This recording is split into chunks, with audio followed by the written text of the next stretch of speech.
Look, there are a whole lot of issues in relation to budget cuts and GPs. We seem to have taken the brunt. And I guess the first one that we're concerned about is the threat that if you don't participate in the PCHR, that the e-health incentive will disappear. That's a great concern to us because the PCHR doesn't currently exist. My software in my practice, for one, won't even communicate with the PCHR.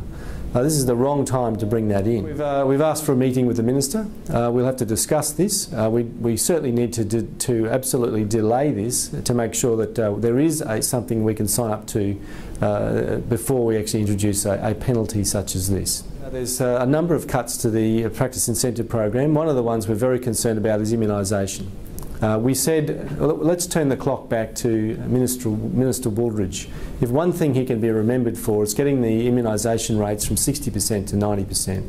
He did that with a tripod: incentives for parents, incentives for practices, and incentives for doctors. A couple of budgets ago they removed the incentives for doctors. That was at $18.50 payment when immunisation was complete. This one is removing the payment to the practice when 90% of your patients are actually fully immunised. GPs, of course, will continue to immunise, but the incentives for the practice to get those rates over 90% have now gone. The government's effectively kicked out one more leg out of that tripod. This is an incentive for the practice to follow up patients who are not even there. So if we're talking about population health, this is one of those population health elements where a practice will go out of its way to recall people, go onto registers, go onto the ACIR, find out which of their patients have not been vaccinated and bring them in, get those vaccination rates up. You know, we all need to work together on this, and general practice is central to immunisation in this country, and we do need to make sure we maintain that funding. Well, we've said to government, we've said to our GP colleagues, we recognise that general practice is under pressure. We recognise that GPs try to offer services at prices that are where patients can get access.